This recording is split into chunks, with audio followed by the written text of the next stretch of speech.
시립미술관 중앙홀에 가면 세계적인 비디오 아티스트였던 고 백남준 선생님의 프랙탈 거북선이라는 작품이 우뚝 전시되어 있습니다. 이 작품을 좀 멀리서 보면, 공간이 좀 좁아서 그렇습니다만 좀 멀리서 보면 전체적인 모습을 조망하면서 우리가 고정관념처럼 생각했던 이 거북선이 오늘날 현대 시대의 또 다른 의미와 모습으로 아주 강렬하게 다가옴을 경험할 수가 있습니다. 그런데 이 거북선을 가까이 가서 보면 그 안에 이 프랙탈 거북선을 이루고 있는 이 조각 하나하나, 이 부품 하나하나가 결국은 이제 옛날에 사용했던 이 텔레비전 브라운관 또는 브라운관 텔레비전임을 볼 수가 있습니다. 만약 이 브라운관 텔레비전을 고물상에서 발견하게 된다면 이 텔레비전은 고물밖에 되지 않을 것입니다.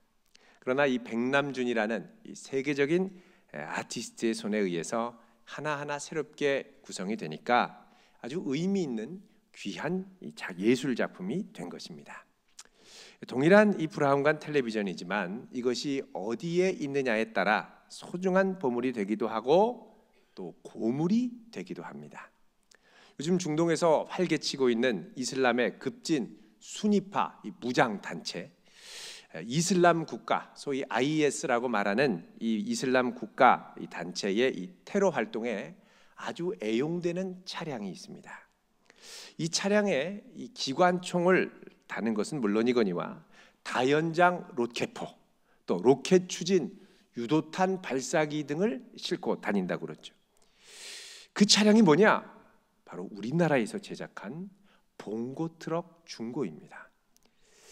웬 봉고냐? 국산 중고차들이 보통 이 중동 지역으로 인기가 좋아서 많이 수출이 되는데, 특별히 이 중고 봉고차는 가격 대비 성능이 좋고 또 부품값도 싸고 또 내구성도 좋고 또 잘 달리고 테러리스트가 저렴한 값에 게릴라 전쟁을 치르기에 제격인 차라는 것입니다. 이 봉고차가 테러리스트의 손에 있으면 무서운 살상 무기의 일부로 이용이 됩니다만 사실 국내에 있으면 그냥 봉고죠. 유용한 사업 차량에 불과합니다. 같은 봉고라도 어떤 자리 또 어느 자리 누구의 손에 있느냐에 따라 그 가치가 달라지게 된다는 것입니다. 오늘은 추수감사주일입니다. 우리는 추수감사주일을 맞이하면서 그냥 감사하면 되겠지, 감사하는 마음을 가져야지, 이 정도로 생각할지 모르겠습니다만 이 감사는 실질적으로 우리가 표현하지 않으면 감사가 아닙니다.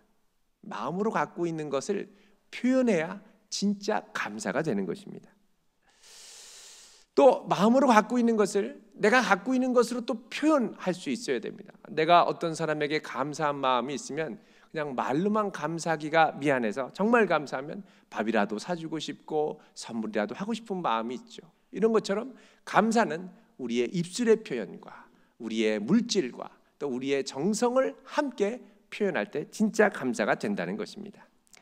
그런데 이 감사를 직접 표현해 보라면 이게 잘 되지가 않습니다. 어색하지요. 감사라고 그러면 어색해합니다. 오늘 본문에 나오는 10명의 나병 환자를 보십시오. 10명 중에 감사하는 사람이 몇 명입니까? 단 1명이었습니다. 그러니까 10%밖에 감사하지 않더라는 것입니다. 그러나 우리의 현실로 가면, 예를 들면 우리가 속한 회사, 우리가 속한 조직, 우리가 속한 학교, 또 사업터에 가보면 실제로 모든 일에 감사하는 사람을 만난다는 건 참 어려운 일입니다. 범사에 감사하기가 쉽지 않습니다. 이게 오히려 이 범사의 불평, 불만이 많죠. 왜 그럴까요? 그건 바로 우리가 속해 있는 삶의 자리, 더 나아가서 내가 누구의 손에 붙들려 사는가에 대한 확신 때문에 그렇습니다. 이 세상이 대부분이 원망과 불평의 장을 마련할 때가 많습니다. 우리가 매일 시청하는 여러분 텔레비전 보십시오. 뉴스 보면 내가 사는 이 세상이 참 감사하다 이런 생각이 드십니까? 늘 욕만 나오고 늘 불평만 나오고 세계 걱정, 나라 걱정, 사회 걱정, 경제 걱정, 정치 걱정, 온갖 걱정 다 하다가 잠에 들죠. 이런저런 고민하다 보면 잠도 안 옵니다. 그러니까 뉴스 보고 이제 스트레스를 받으시는 거죠. 또 어떤 분은 이런 말을 하시는 분도 있습니다. 아니, 뭐 감사할 거리가 있어야 감사를 하죠. 지금 내 상황을 보십시오. 이게 감사할 일입니까? 그러나 추수감사절을 처음 시작했던, 물론 감사절의 유래는 구약으로부터 시작을 합니다. 구약의 장막절이죠. 수장절이라고도 하고, 한 해 동안 모든 곡식을 거두어서 하나님께 감사하며 이스라엘 백성들은 무엇을 했느냐? 집 앞에 마당에 텐트를 치고 보냈습니다. 텐트를 치고 뭐 했냐? 자녀들에게 얘들아, 우리가 이렇게 많은 수출을 거둬서 감사하지만 옛날에 우리는 광야에서 이렇게 천막을 치고 살았단다. 왜 천막을 치고 살았죠? 그러면 하나님의 구원 역사를 얘기하면서 구름 기둥과 불 기둥으로 인도하시고 만나와 메추라기로 인도하신 하나님의 은혜를 다 설명하면서 우리가 이렇게 살 수 있음이 얼마나 감사한지 모른다. 여호와를 잊지 말고 기억해야 된다. 이런 전통이 있었습니다. 이랬던 것이 1620년에 영국에 있던 청교도들이 많은 신앙의 박해를 받다가 신앙의 자유를 찾아서 아무도 사는 사람이 없는 그 대륙의 신대륙을 향하여 배를 타고 출발을 했습니다. 메이플라워라고 하는 그렇게 크지 않은 배를 타고 무려 4달에 가까운 4개월여에 가까운 시간을 아주 험난한 항해 끝에 신대륙에 도착을 했고, 또 씨를 뿌리고 첫 수확을 거두게 됐고, 그러면서 첫 감사를 드린 게 언제냐? 11월 셋째 주 주일이라는 것입니다. 이거를 감사하며 대대로 믿음의 신앙의 전통을 갖고 있는 많은 교회들이 추수감사절을 이때로 드리며 한 해 동안 베풀어 주신 은혜를 감사하는 것입니다. 자, 이때 청교도들이 하나님 앞에 드렸던 감사의 제목이 7가지가 있었습니다. 그 제목을 보면 다음과 같습니다. 첫 번째, 180톤 정도의 작은 배지만 그 배라도 주셔서 우리가 올 수 있게 하심을 감사합니다. 두 번째로, 평균 2마일로 항해했지만 2마일이면 5km입니다. 시속 5km. 걷는 속도, 느리게 걷는 속도 정도로 항해를 했지만 117일간 계속해서 전진하며 나갈 수 있었음을 감사합니다. 세 번째로, 항해 중에 안타깝게 2사람이 죽었지만 그래도 한 생명, 한 아이가 태어날 수 있음에 감사합니다. 넷째는, 폭풍으로 큰 이 돛이 부러졌지만 파손되지 않았음을 감사합니다. 다섯째, 여자들 몇 사람이 심한 파도에 항해 중에 휩쓸렸지만 그 와중에 모두 구출됨을 감사합니다. 여섯 번째로, 인디언들의 방해로 배가 처음 상륙하려고 할 때 상륙할 곳을 찾지 못해서 한 달 동안 바다에서 표류했지만 결국 호의적인 원주민이 사는 곳에 상륙하게 해주셔서 감사합니다. 일곱 번째로, 고통스러운 3개월 반의 항해 도중에 단 한 사람도 돌아가자는 사람이 나오지 않았음을 감사합니다. 여러분, 객관적인 환경으로 보면 상당히 열악했던 상황이었습니다. 그런데 이런 감사의 제목들을 하나하나 우리가 살펴보면 이 감사란 것이 절대 이 물리적인 환경과 여건에 의해 좌우되지 않는다는 것을 깨달을 수 있습니다. 어떻게 이들은 보통 사람으로서 하기 어려운 이런 놀라운 감사를 드릴 수 있었을까요? 그것은 감사의 본질을 발견했기 때문에 그렇습니다. 감사라는 단어 자체가 갖고 있는 의미를 보면 우리는 참된 감사가 무엇인지를 깨달을 수 있습니다. 오늘 본문 16절에 나오는 감사의 표현 같이 한번 읽어볼까요? 시작. 예수의 발 아래 엎드려 감사하니 그는 사마리아 사람이라. 자, 여기 감사하니라고 할 때 이 감사하다라는 이 동사가 헬라어 단어로 유카리스테오라는 동사입니다. 유카리스테오. 이 유카리스테오는 그 어원이 카리스에서 왔습니다. 카리스는 뭐냐? 은혜라는 뜻입니다. 은혜. 그러니까 은혜에서 온 것이 감사라는 거죠. 유카리스테오, 그러면 유라고 하는 접두어는 뭐냐? 높이다, 최우선으로 두다. 그래서 이 유라는 말에서 온 게 율로지라고 하는 영어 단어가 있습니다.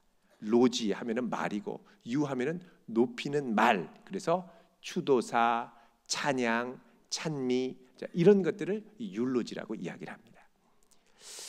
그러니까 감사한다라는 건 뭐냐? 무엇보다 하나님의 은혜를 최우선 순위로 두는 것이 감사라는 것입니다. 감사는 은혜의 자리에 있을 때 제대로 나오게 된다는 것입니다. 우리가 주님의 은혜에 머물러야 그때 제대로 된 감사가 나올 수 있다는 것입니다. 그분 안에 생명이 있습니다. 그분 안에 풍성한 은혜가 있습니다. 이것을 경험할 때 우리가 제대로 된 감사를 하나님께 드릴 수 있다는 것입니다. 이 감사하다는 단어는 이 히브리어로 야다에서 왔습니다. 원래 이 감사하다는 단어는 히브리어로 토다라고 하는 단어입니다. 토다의 어원은 뭐냐? 야다인데, 야다는 이 체험적으로 주님을 깊이 아는 것, 누군가를 깊이 아는 것을 의미합니다. 그러니까 그냥 감사가 아니라 체험적으로 깊이 깨닫고 알 때 드릴 수 있는 것, 이게 바로 감사라는 것입니다. 여러분, 이 주님의 은혜를 많이 체험할 수 있기를 바랍니다. 그런데 이 히브리어 토다라는 단어의 용례를 보면 좀 특이한 부분이 있습니다. 그건 뭐냐? 어떤 감사할 조건이 있어서 감사하는 것이 아니라 조건을 뛰어넘는 감사를 표현할 때, 조건과 상관없이 드릴 때 이 토다라는 단어를 사용한다는 것입니다. 감사의 유일한 조건은 뭐냐? 주님 때문이라는 것입니다. 시편 118편 1절을 보면 이런 고백이 있습니다. 우리 한번 찾아볼까요? 시편 118편, 대표적인 감사의 시입니다. 118편 1절 같이 읽어보겠습니다. 시작. 여호와께 감사하라. 그는 선하시며 그의 인자하심이 영원하미로다. 자, 여기 보면 감사라고 선포합니다. 그 이유가 무엇입니까? 주님이 선하시기 때문이고 그의 인자하심이 영원하기 때문이라는 것입니다.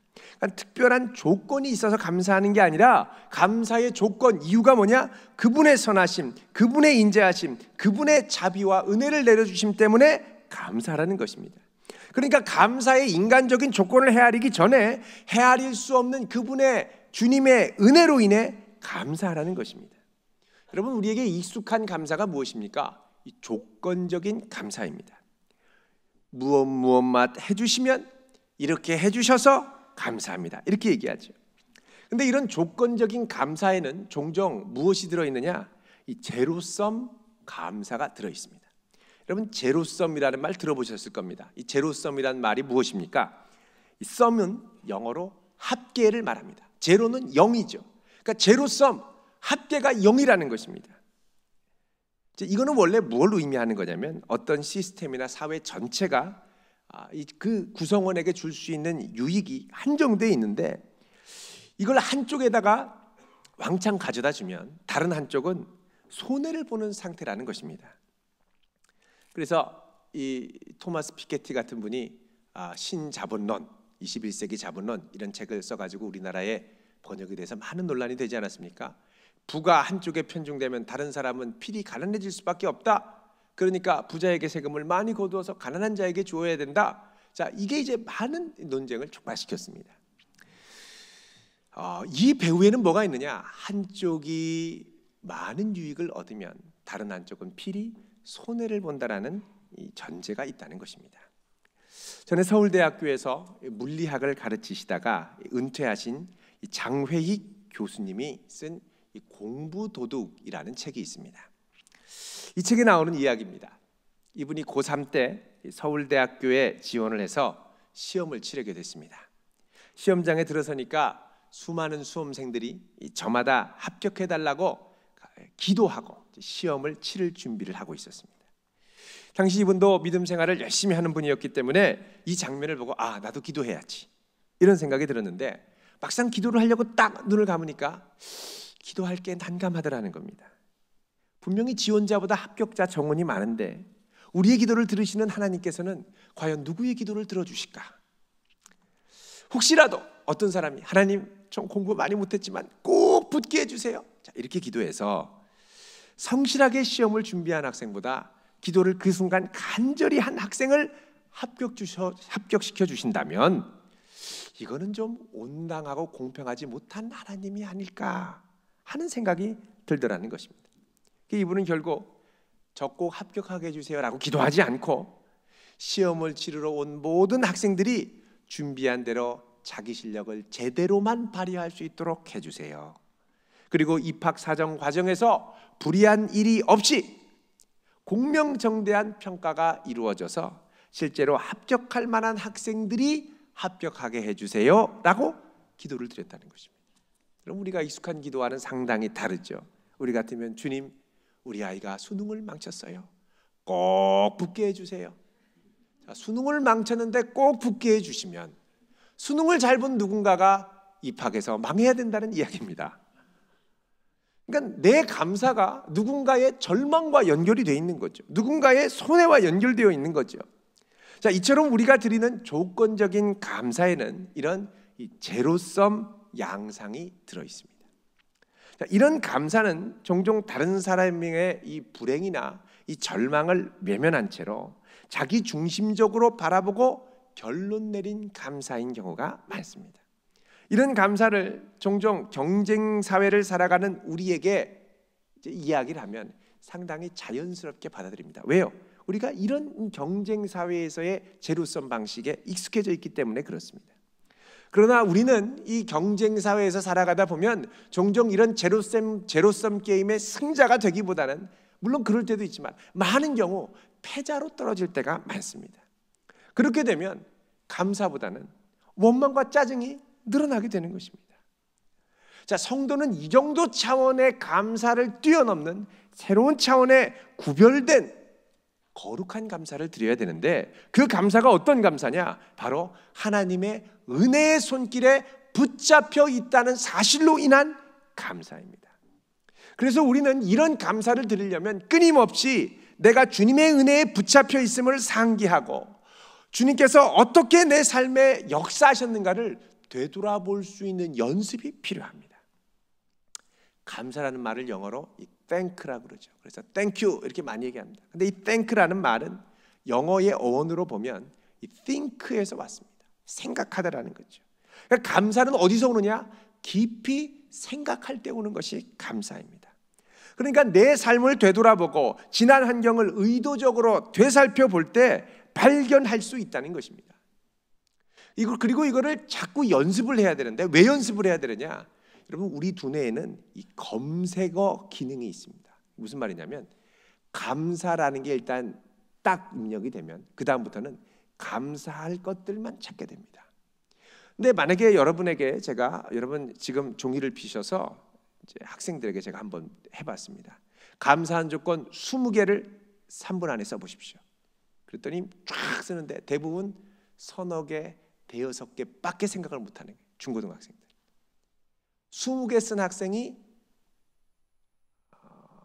한 3%밖에 안 됐습니다. 거의 잘 못 써요. 딱 한 명 나왔습니다. 여러분, 무슨 말이냐? 우리는 원망과 불평하는 것에 익숙해서 원망, 불평거리를 딱 꼽으라 그러면 정신없이 써댈 수 있습니다. 왜요? 우리 두뇌에 이미 검색어가 원망, 불평, 짜증이 입력됐기 때문에 그렇습니다. 근데 우리의 이 검색어에 감사를 입력시키기 시작하면 그 다음부터 감사를 찾기 시작하는데 이게 어느 정도 지나서 감사가 내 안에 딱 세팅이 되면 그 다음에 어떻게 되느냐? 우리 두뇌는 감사로 마인드셋이 다시 됩니다. 이 과정까지는 반복하는 감사의 훈련과 연습이 있어야 한다는 것이죠. 그런데 이게 우리가 살아가는 환경에 절대 쉽지 않다는 겁니다. 성인이 20대 초반의 성인이 될 때까지, 한 사람이 20대 초반의 성인이 될 때까지 텔레비전 광고를 평균 얼마나 보느냐? 100만 회 정도를 본다고 합니다.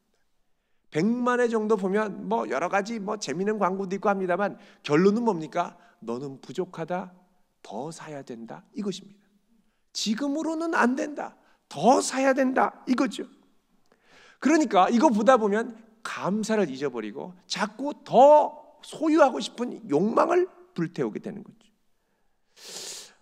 없어도 될 것 같은데 나중에 지나고 보면 그 당시에는 꼭 필요하고 없으면 큰일 나고 우리 삶에 큰 지장이 있고 큰일 나는 것처럼 이 두려움을 만들어낸다는 것입니다.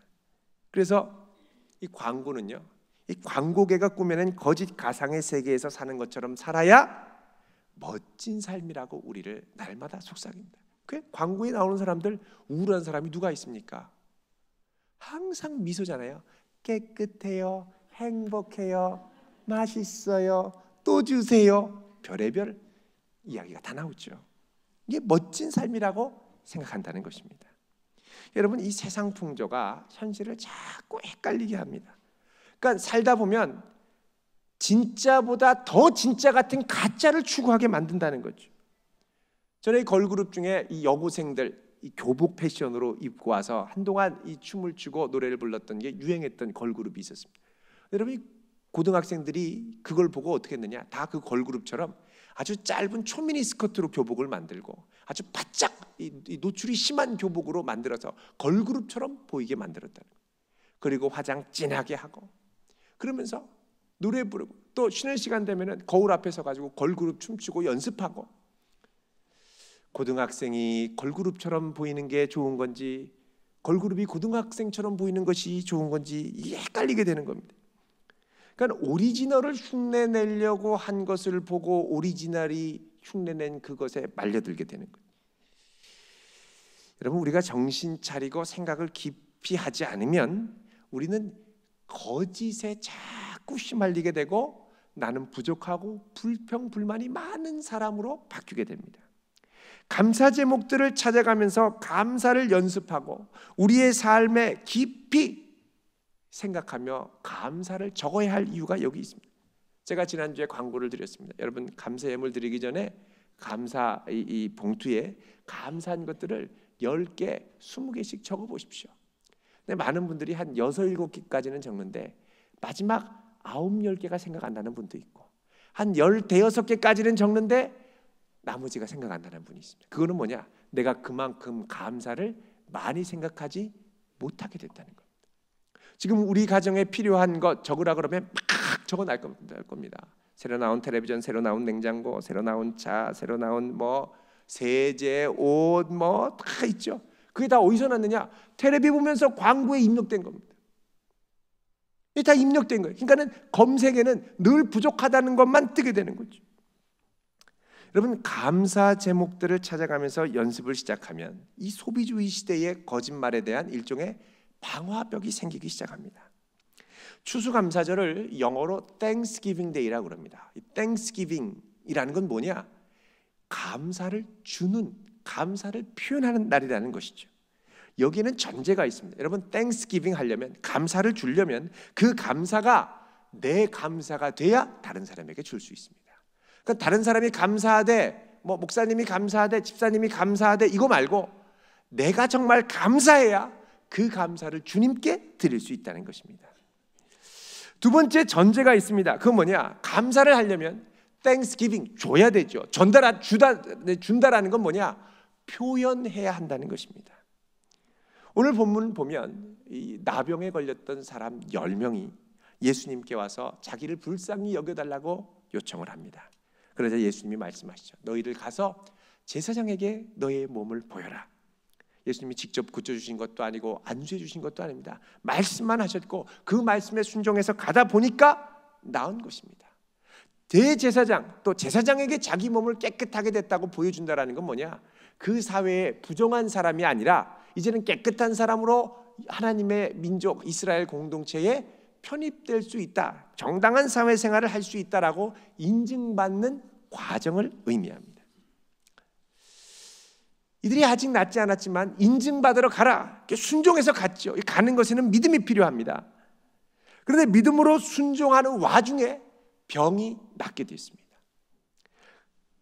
자, 그런데 딱 한 사람, 사마리아 사람만 와서 감사를 드리는 겁니다. 여러분 15절 같이 읽어보겠습니다. 시작.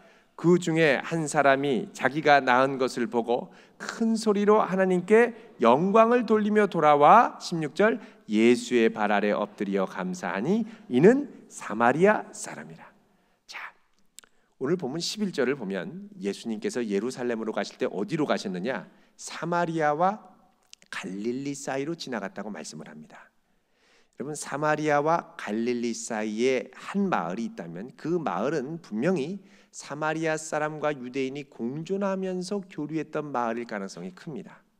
유대인의 마을이라고도 하지 않고 사마리아인의 마을이라고도 하지 않습니다. 그런데 거기서 납병이 걸린 사람들이 있습니다. 이 납병이 걸린 사람들은 사마리아인이나 유대인이나 다 공동체에서 추방을 당했습니다. 그러니까 여기 모였던 사람들이 다 함께 지냈던 것이죠. 그러다 여기에 온 예수님께 부탁을 하고 가는 중에 나왔습니다. 그런데 이들이 이제 성전으로 제사장에게 가서 자기 몸을 보이러 갈 때는 다른 두 방향으로 갔을 가능성이 큽니다. 9명의 유대인들은 어디로 갔느냐? 예루살렘 성전으로 갔을 가능성이 크고, 한 명의 사마리아인은 어디로 갔느냐? 당시 사마리아 사람들이 예배를 드렸던 그리심산 꼭대기에 있는 성전으로 갔을 가능성이 큽니다. 그리심산은 해발 881m이고 거기에 사마리아 사람들이 주로 모여서 예배를 드렸습니다. 그러니까 예수님이 요한복음 4장에 보면 사마리아 여인을 만났을 때 사마리아 여인이 물어보죠. 당신들은 예루살렘에서 예배하지만 우리들은 이 산에서 예배합니다. 어느 산에서 예배해야 되나요? 그랬더니 이 산에서도 말고 저 산에서도 말고 너희들이 아버지께 예배할 때가, 영과 진리로 예배할 때가 오나니 곧 이때다. 예수님이 말씀을 하십니다. 자, 사마리아 성전은 예루살렘에서 북쪽으로 67km나 위로 올라가야 됩니다. 자, 글로 한참 가다가 내가 나왔구나, 이걸 깨닫고 이 사마리아 사람 한 사람이 어떻게 해요? 돌아왔다는 겁니다. 사마리아 사람은 특권이 있는 유대인도 아니요, 가난한 마음을 갖고 있는 사람이죠. 그 주님께 와서 그 감사, 자기가 받은 감사를 표현을 합니다. 하나님께 영광을 돌리고 예수님께 절을 하고 감사하다고 말로 표현을 하죠. 그러자 예수님께서 뭐라 그러냐? 17절 18절 읽어보겠습니다. 시작. 예수께서 대답하여 이르시되 10사람이 다 깨끗함을 받지 아니하였느냐? 그 9은 어디 있느냐? 이 이방인 외에는 하나님께 영광을 돌리러 온 자가 없느냐 하시고. 자, 여러분, 무슨 말입니까? 예수님의 기대는 은혜를 입은 나머지 사람들도 예수님께 돌아오기를 기다리셨다는 겁니다. 또 누가복음에 보면 이 예수님께 은혜 받은 사람이 돌아와서 은혜를 입고 온전히 된 것을 이제 미리 예표적으로 얘기를 하는데, 누가복음 4장 초반에 보면 예수님이 유대 회당에 들어가셔서 회당에서 성경을 펴시고 이사야 성경을 펴시고 말씀하시죠. 주의 성령이 내게 임하셨으니 이는 내게 기름을 부으사 갓난 자에게 복음을 전하고 이 얽매인 자를 자유케 하기 위함이다. 그런 다음에 그 후반부에 4장 27절에 가면 뭐라 그러냐? 선지자 엘리사 때에 이스라엘에 많은 나병 환자가 있었으되 그 중에 한 사람도 깨끗함을 얻지 못하고 오직 수리아 사람 나만뿐이었더라. 여러분, 나만 장군 이야기 아실 겁니다. 7번 요단강 물에 들어갔다가 깨끗함을 받았죠. 자, 이 예표가, 이 나만 장군의 사건이 이 나병 환자에게 이루어졌다라고 누가복음은 보도하고 있는 겁니다. 이 사람도 이방인이었고 많은 유대인 중에 단 한 사람, 물론 9명 모두 나병에서 나음을 받았지만 이 한 사람은 어디까지 가느냐? 구원에까지 이르게 됩니다. 그래서 누가복음에 이어지는 이 사도행전에 가면 장차 이 이방인들에게 선포되는 복음의 이야기, 선교의 이야기가 본격적으로 전개가 되는 것입니다. 여러분, 우리가 이 충청도 대전에 있다 보면 참 인색해지는 것이 감사입니다. 일단 사람들이 표현을 잘 안 해요. 감사하다든지 원망이 있다든지 불평을 한다든지 아무 표현이 없어요. 그냥 뭐가 감사하세요? 그러면 이러고 지나가십니다. 씩 웃고 맙니다. 여러분, 감사는 표현해야 감사입니다. 속으로만 좋다, 속으로만 감사하다 이러면 안 됩니다. 그 직접 감사하고 물질도 쓰고 맛있는 것도 사주고 그래야 감사죠. 자, 따라해 볼까요? 주님 감사합니다. 정말 감사합니다. 좌우에 있는 분들에게 당신 감사합니다. 정말 감사합니다. 어떤 분 보면요, 여자분은 막 얼굴을 들이밀면서 감사합니다 이러는데 남자분은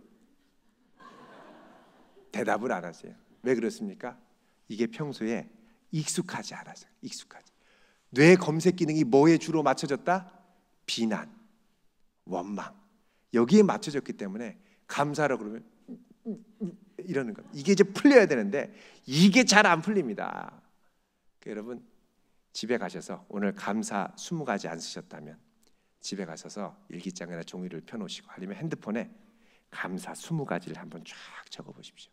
이게 막힘없이 잘 나오면 감사 가운데 그래도 사셨던 분들입니다. 근데 감사가 안 나온다, 도무지 감사할 게 없다, 그런 분은 한번 바꿔서 불평스러운 것만 한번 20가지 써보십시오. 100개는 나올 겁니다. 이게 이제 아직 세팅이 안 된 거죠. 자, 여러분 놀라운 거는요, 감사가 내 것이 되고 내 감사가 표현이 될 때, 하나님께 올려드리는 표현이 될 때 이 감사는 나를 변화시키는 능력이 되더라는 것입니다. 여러분 17장 19절 같이 읽어보겠습니다. 시작. 그에게 이르시되 일어나 가라, 내 믿음이 너를 구원하였느니라 하시더라. 자, 내 믿음이 너를 구원하였느니라. 여기서 이 믿음은 어떤 믿음일까요? 내가 치유받은 것이 주님께서 주신 은혜임을 고백하는, 감사할 수 있는 믿음을 말합니다. 주님, 이 치유는 주님께서 하셨습니다. 인정하고 엎드려서 표현합니다. 감사합니다. 고백합니다. 자, 이런 고백, 이런 고백의 믿음이 사마리아 나병 환자를 단순히 몸의 치유를 넘어서 영혼의 구원까지, 그래서 영과 혼과 몸이 온전해지는 데까지 이르게 한 힘과 동력이 되더라는 것입니다. 여러분, 이것은 중요한 의미가 있습니다. 우리가 하나님의 은혜를 고백하고 인정하고 감사하기 시작하면 이것은 단순히 감사하는 표현과 감정으로 머무르는 것이 아니라 하늘 보좌를 움직이게 됩니다. 하나님이 들으세요. 그리고 우리의 감사를 하나님께서 들으시고 우리의 감사를 더욱더 온전하게 하시도록 역사하시는 줄 믿으시기 바랍니다. 이런 면에서 우리가 드리는 감사는 하늘을 진동시키는 영향력이 있는 언어 행위인 것입니다. 하나님께서 하늘에서 나의 감사를 들으시고 나를 더욱 붙들어 주시고 나를 치유해 주시는 역사를 경험하게 된다는 것입니다. 또 내가 감사를 하다 보면 이 감사는 나의 내면을 온전케 하고 치유하게 됩니다. 우리는 보통 불평 불만이 많다고 그랬죠. 감사를 하기 시작하면 처음에는 어려워도 이게 가속도가 붙기 시작하면 내 안에 뭐가 쏟아져 나가느냐? 부정적인 독이 쏟아져 나갑니다. 디톡스 한다고 그러죠. 감사 디톡스입니다. 감사를 하면 내 안에 원망과 불평이 막 밖으로 서서히 나가기 시작해요. 그 다음부터는 뭐가 되느냐? 하나님의 은혜에 붙들리게 된다는 것입니다. 그리고 이 감사를 듣는 주변 사람들에게 긍정적인 영향력을 흘려보내고 그들에게 긍정적인 변화를 일으킵니다. 그리고 비난과 원망의 언어가 아니라 감사의 언어가 흘러갈 때 관계가 회복되어지기 시작합니다. 우리 주변의 인간관계가 힘든 이유가 무엇입니까? 왜 인간관계가 이렇게 서먹서먹하고 어렵습니까? 일단은 언어, 내가 나가는 언어 때문에 그렇습니다. 여러분, 사람이 하는 말 중에 그 사람에게 전달되는 언어가 커뮤니케이션 전문학자들에 따르면 7%밖에 전달되지 않습니다. 아무리 이런저런 뭘 해도 7%밖에 전달되지 않아요. 근데 그 말 끝에 있는 한마디가 원망과 불평이면 완전히 다 원망과 불평으로 도배가 되는 거죠. 여러 가지 많은 게 있지만 감사로 끝을 맺으면 감사로 그 다음부터는 돌아가기 시작한다는 것입니다. 오늘 추수감사주일입니다.